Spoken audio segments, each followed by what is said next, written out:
walatil arabu yimɓe ɓen ka fulasoji, yimɓe ɓen ka burure, yimɓe ɓen ka dowri ka lentoryedde peyi leydi kala hino mari ɗum. fi wi'ama yimɓe ɓen ka fulasoji na en faamu tun ko fuuta woni ko faanda. hay Saudi hino mari ko wiyete kon arabu, ko kala leydi, ko kala nokkure ka tawata ɗon wona ka capital ko ɗon wiyete arabu. ɓe dari wiyamanna men gomɗini ɓulu wiɓe lamtu min on gomɗinali taw, walakin sikoni ɓulu wiya islamna men silmi kam men naatiɗina wongol gomɗin ɗo e wonugol julɗo na gotum ko piiji ɗiɗi sertuɗi. wiye tun on silmi taw on naati ka diina. o aya ɗo kadi ko jippi koyngol ɗoggorol wiyetengol bani asad heɓi ɓe sattendeji ɗuɗuɗi ɓe naati ka diina, kono tawi ɓe silma haqiqa tan ko saabu sattendeji ɗi naade ɓe ka diina. mutawafirina bi ahlihim wa dararihim wa ja'u ila nabi, ɓe ari kane laaɗo Allah o madina fi yoɓe heɓu immorde ɓural, yoɓe heɓu jawdi kono hoyri, yoɓe heɓu zakka, ɓe heɓa ko ɓe feƴƴiniri alhaaliji maɓɓe. ɓe ari ɓe wine laaɗo menen kadi ɗo men gomɗini ko en gotum ko enen on. awa on sumaji Allah jippini o yeewi e on silmi kanko ɗo on gomɗinali taw nani ɗo andi ko hombo gomɗini. ɓul wi ɓul haalanɓe lam tu'minu on gomɗinali, walakin ko woni ɓulu wi aslamna min silmi. ɓayi walamma yadkhulil iman, nde tawno iman on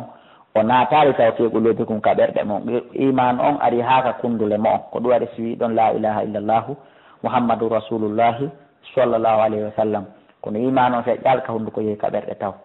joni noon wa in tuti'ullaha son ɗoptiki Allah wa rasulahu e nelaɗo makko on la yallitukum o ɗuytan tawa min amalikum immorde golle mum moƴƴeɗen shay'an hay hunde. inna allaha no Allah gafurun ko yafotoɗo rahimun ko yurmeteɗo. innamal mu'minuna hande no gomɗinɓe ɓen alladina ko ɓen amanu billahi, gomɗinɓe Allah wa rasulihi, gomɗin nelaɗo makko on.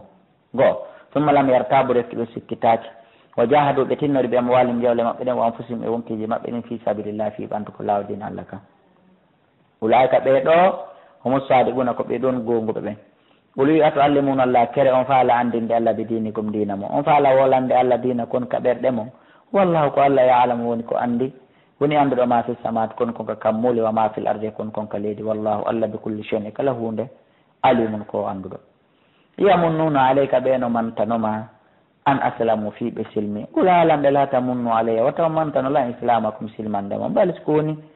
Allah yamunnu alaykum o moƴƴike e moɗon an hadakum lil iman, si tawi woni o fewni on e laawol iman go are ko kanko moƴƴi e mo on. in kuntum sollati ko sadiqina ko gonga mo. inna Allah ande no Allah ya'lamu himo ande ghaiba samawati ko wirni konka kammuli wal ardi e ka leydi. wallahu Allah subhanahu wa ta'ala basirun ko sutiɗo bima ta'amaluna e ko wonɗon gollude kon fof muɗum dendangal kanko Allah teɗɗo to ɗon himo suti. suratu qaf makkiyatun bismillahir rahmanir rahim. qaf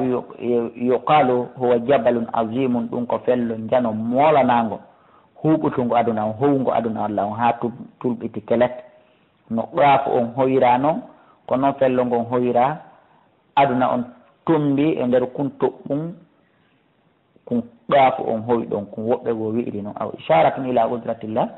ma ko sappagol tun faade e mango Allah subhanahu wa ta'ala. no wi'e kadi o qaf ko huɗande nde Allah tedi to ɗon huuɗi. wal qur'anil majid, ala daali o wondiri nde qur'anare teddunde. bal sikoni ajibuɓe ha wiki an ja'um fino arɓe mundirun wajotoɗo min hum jaaɗo e maɓɓe. fa qala al kafirun a hefeɗa ɓe inni hada ɗum ɗo shay'un ko hunde ajibun hawnide. wi'ugol ay gamitina e yoosi men maayi wa kunna men laatike turaban bumbulaydi ko min immintinteɓe. awa hayfi ɗum waɗa e dalika ɗum radio bayidum ko immintinande woɗɗunde.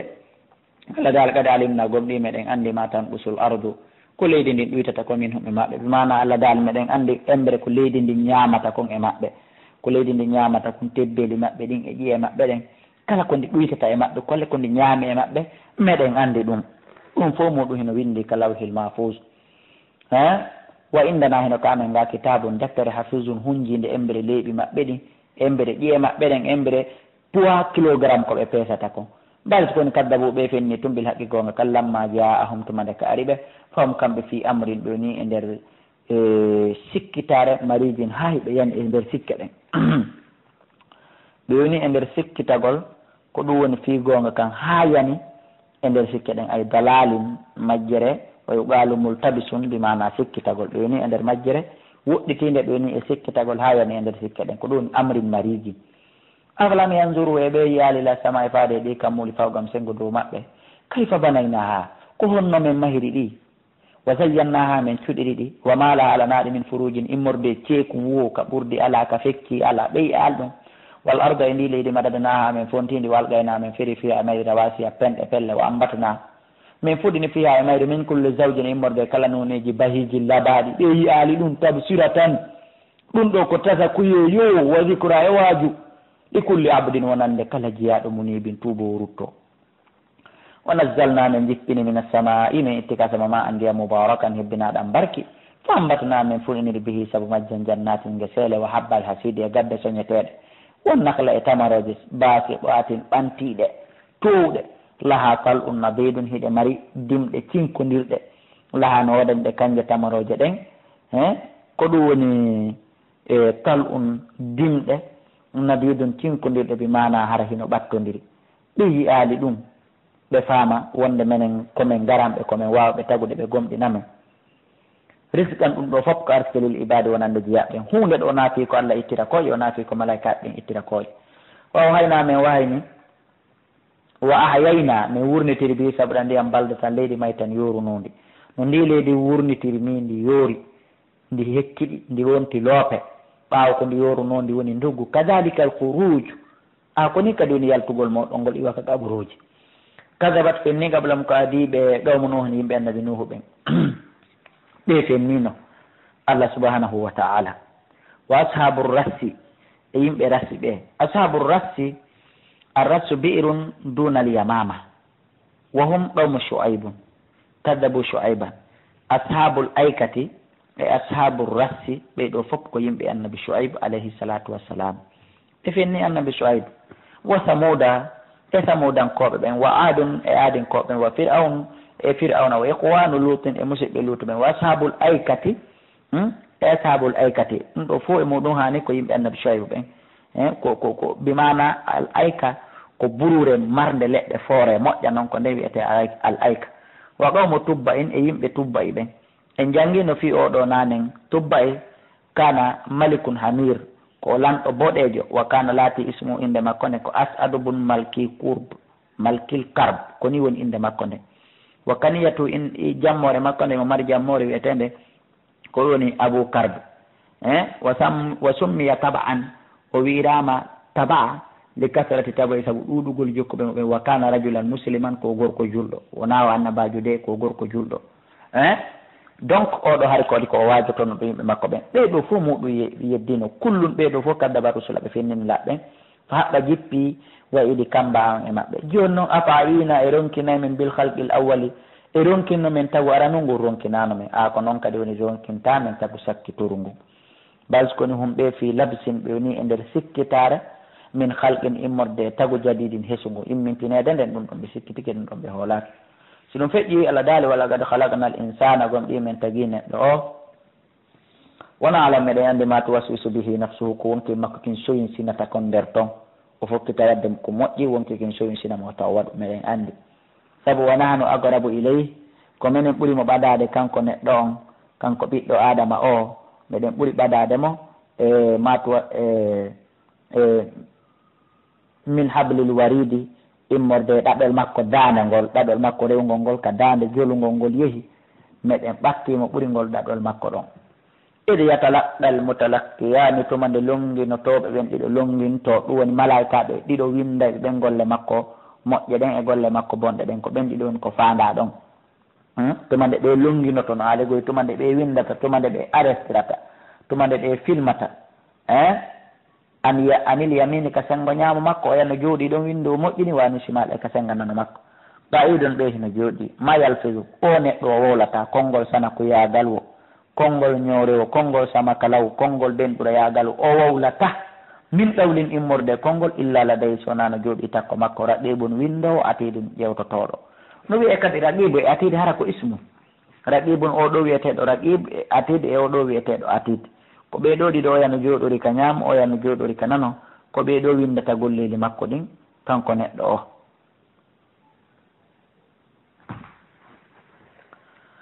Allah daali joni noon wa ja'at ara o neɗɗo noon joni sakratul mawti ɗeɗɗere mayde nden bil haqqika gonga tawa noon o wona laatinoɗo ni hino rewa Allah dalika malaika ɓen innanamo awa dalika ko ɗum ɗo ma kunta wonno konko laatinoɗa min muɗum tahidu hiɗa fenta hande a tumbiki e mum wono fika wutte fi suuri kala duru dalika yawmul wa'id ko nde woni ñalande fodande nden fimu wonde en fo en immitete yoɓe goto kala joddi golle mum ɗen wa ja'at ara kullu nafsin kala wonki maaha hara heno wonde makki sa egun soggo wokki wa shahidin e seeditotoɗo e hoore makki woni malaika ɓe lagadu kunta o wiyane gomɗi a laatinoke fi gaflatin hiɗa nder welsindare moƴƴa noon min haga fi gollal ngonga al dargal hande noon fa kashafna min hunci min itti an ka e maɗa ghita'aka kala ko suddanima wirnani ma kon min ñorti fop fa basaruka guite maɗen al yawma hande hadidum hiɗe weeli ƴemɗe yiyay ko wirnidi ko hande ayi ay yiite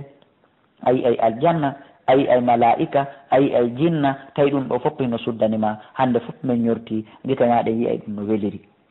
wa qala qarinuhu ɗimmojo makko on wiya malaikajo aynunoɗo mo on windi golle makko ɗen hada ma ladayya atid Allah min ko ɗum ɗo woni ko tawaka ambi mana ko ɗum ɗo min mi windi e golle makko ɗen ndaare tawi koko boni wona ko naɓata aljanna Allah dala alqiya fere mo fi jahannama ka nder yite jahannama kamɓe ɗiɗo malaika ɓe woni ko fanda ɗon alqiya mi mana ko rakibu e atid nangemo fero ɗon mo ko ɗum woni ka nder yite jahannama qala qarinu ay katibuhu alladi yaktubu hasanatihi wa yuqalu alladi yaktubu sayyi'atihi ɓe ɗo windaynoɓe golleli makko moƴƴi ɗin e bonɗi ɗin ɓe mana raqibu e atidi toujours ɓenna min ko ɗum ɗo woni ka an ɗo atidun hino tawa Allah dala fere mo fi jahannama ka nder fere ka nder jahannama kulla kaffarin ko ɗum woni kala hewɗo yeddugol lan kala yedduɗo lan fere mo ka nder yiite anidin saliɗo jaɓugol gonga kam manna in haɗaynoɗo lil hayri moƴƴere muhtadin jaggutuɗo muribin sikkitiɗo gonga kam alladi on jaala waɗuɗoma allahi wondude Allah ilaha reweteɗo akhara goɗɗo goo fa alqiyahu feremo fil adabi shadide ka nder yiite sattuge ka nder lette tiiɗuɗe qala qarinuhu ɗimmojo makko on inna rabbana joomi amen ma tugaytu min mi bewinalimo de ɗum ɗo ko ɗimmojo makko mo wuuridi on ka aduna ni wona ɗimmojo makko bi mana malaikaji on komo wuuridi on ni ka aduna rabbana joomi amen ma tugaytuhu min mi bewinalimo de ay ma ajaltuhu bil kitaba wa ma katabtu alayhi ma lam yaqul wa ma lam yaf'al wa hada ba'da ma yaqulu al kafiru ya rabbi kataba ala hada al maliki kataba alayya hada al malak ma lam aqul wa ma lam af'al bi mana ko kanko malaikajo aynunoɗo mo on tigiri woni ko wiyata wona ɗimmojo makko on ko ɗimmojo makko malaikajo windaynoɗo golle makko ɗen on ko woni ko wolantamo ɗum ɗo andi ɓawo kanko aden kefere on o sumi ka nder yiite o inna Allah o malaikajo mo halfinoɗa yo windu o windi komi wowlali o windi komi huwali o taƴa fenade o liɓa e hoore malaikajo on fi yo ɓeydu nambade ɓay Allah no andi malaika ɓen yeddata Allah on say noon qala ɓarini o ɗimmojo makko windaynoɗo inna rabbana joomi amen ma to gaytu mi bewi naali mo safe mi windali ko huwali walakin son kana o laatike fi dalalin e nder majjere bayidin woɗɗitine ɗala Allah dara la taktasimu ladayya mi wota on yeddodir ka an ɗo wa qad qaddamtu ilaykum gomɗimi ardini faade mon bil wa'idi kamba ma yubaddalu qawlu konngol wattitatake ladayya ka an ɗo wa ma ana mi wonali bi zallamin toñowo lil abidi wonande jiyaɓe ɓen yawma naqulu ñande mi wiyanoyta li jahannama yite jahannama halim tala ti taw sa heewi par ce que Allah no foti nge heeway mo inni la amla anna jahannama wallahi no hebbina yite jahannama o lando to nge si nge heewi wa taqulu nge lando Allah hal min mazid taw sino woodi ko ɓeydire heeteraɓe moɓe liɓe o lando nge goyno taw sino woodi ko ɓeydire heeferaɓe moɓe liɓe ko noon heeferaɓe ɓen fof lannirte moɓe liɓe ha lanna Allah lamdoge singi heewi nge inna hal min mazid ɓe inni en ka hadise selluɗo Allah ƴetta koyngal makko ngal o ukka e nder yiite ngen hande kadi nge inna gattu awa heewi heeƴi hawri joni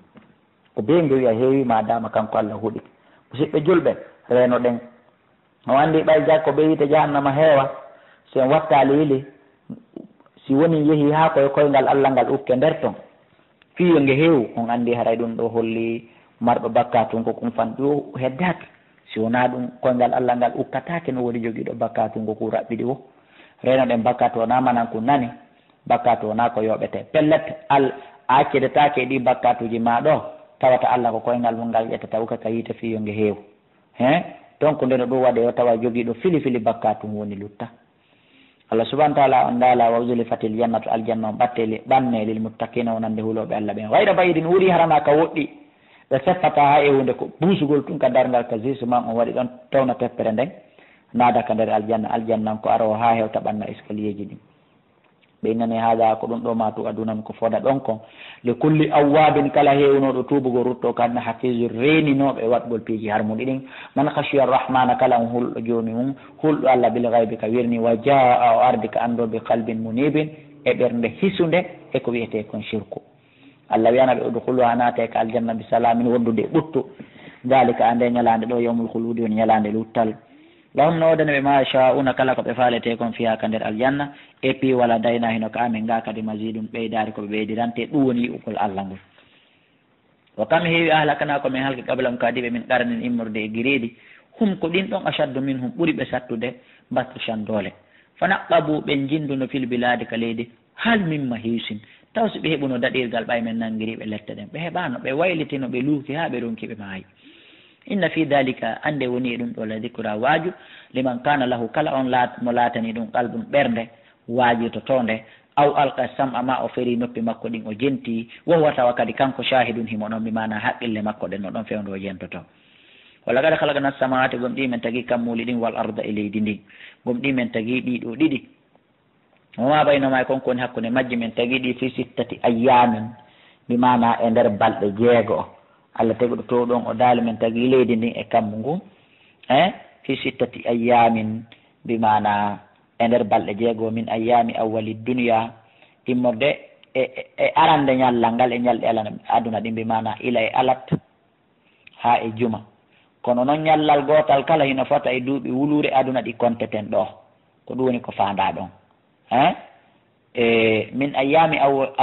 awwali dunya tulu kullu yawmin alfi sanatin min hadha al ayyam awwal yawmin minha yawmul ahadi wa akhir yawmin minha yawmul jum'a ko ñalande juma nde woni sakkitore ñalande jeegaɓere nden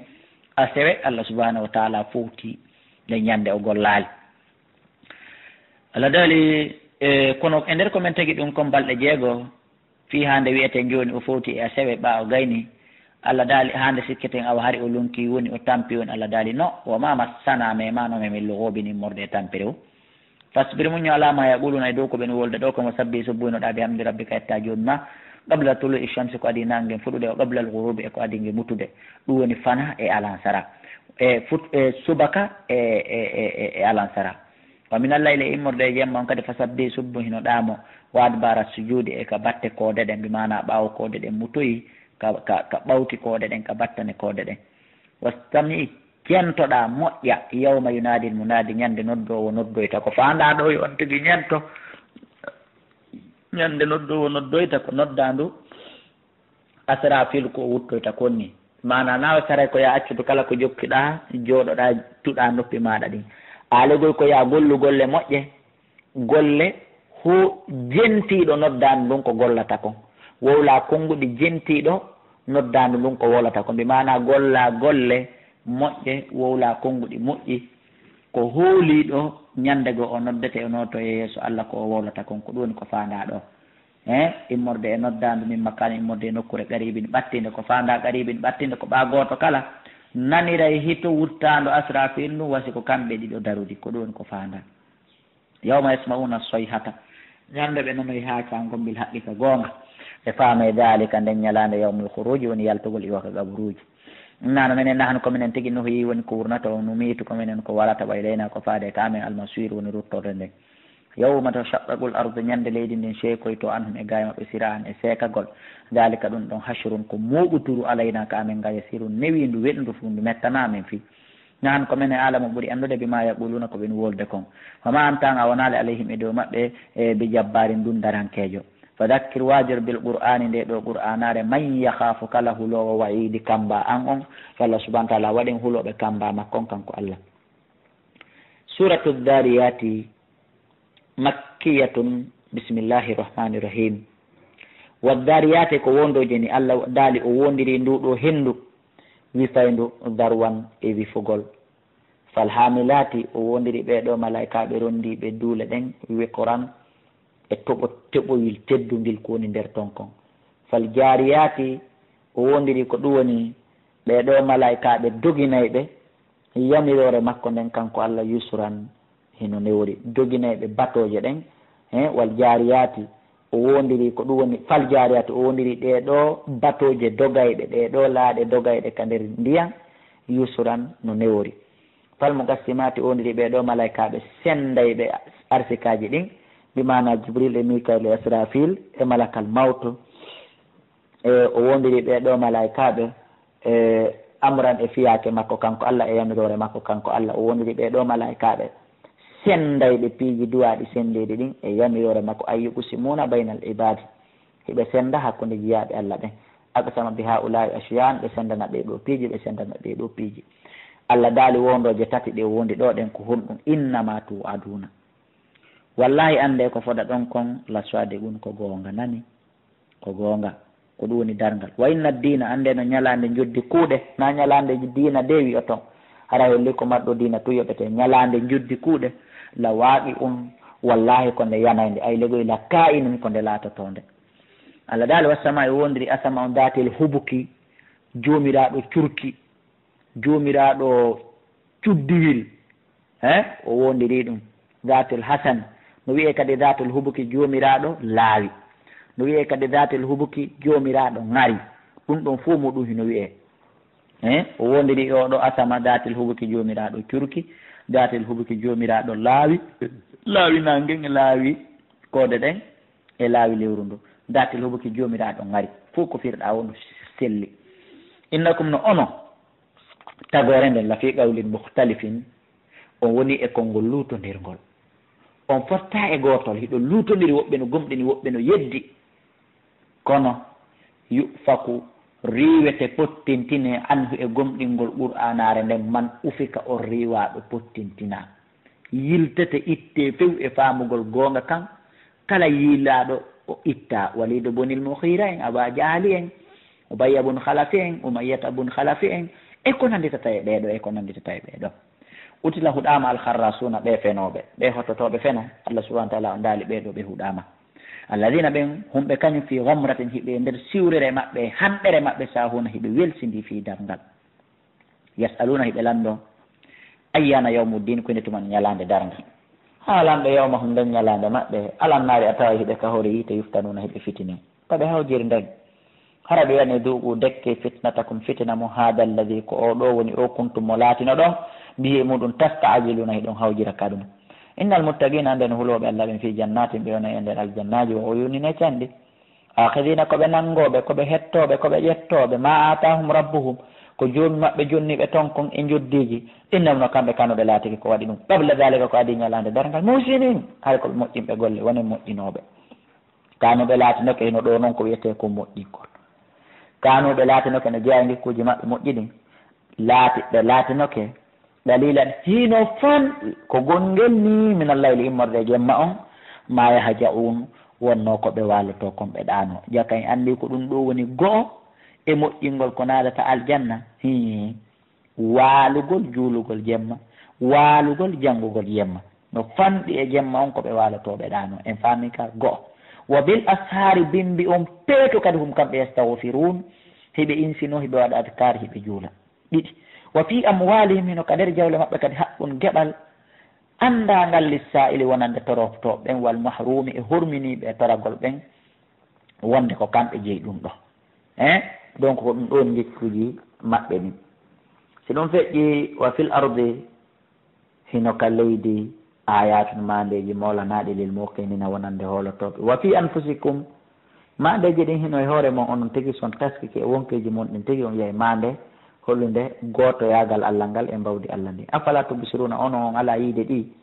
min ɗo miɗo yi'ude ɗi wa fi sama'i hino ka sama risqukum arske mon on ko toon iwrata ara wama to aduna e ko foɗa ɗon kon kadi kala lette ɗum kadi ko toon iwrata ara fof ko toon boni moƴƴi fa rabbi sama Allah dal mi wondiri asama on wal ardi e leydi ndin kanko o huɗoto o wondira kala ko faala an a wondirta si wonamo kanko inna ono nde qur'anare la haqqun kone gonga misla ma annakum wano woniri ni sifal onon tante ɓunan ɗon yewta wano woniri ni ɗon wawi wolde ɗon hooli ɗon yewta ko ni qur'an woniri gonga hala dal hal ataka tawsi arima hadith dayfi ibrahima yewtere fi hoɓɓe annabi ibrahima almukramina teddinaɓe ɓe o e arali hala dali awa jento إذ دخلوا ثم نبناتنا عليه كما كانكو إبراهيم فقالوا بإني سلاما جمع كسيه كو عندي نقولن قلنا رتاي سود سالمينالي قال أجابوا سلام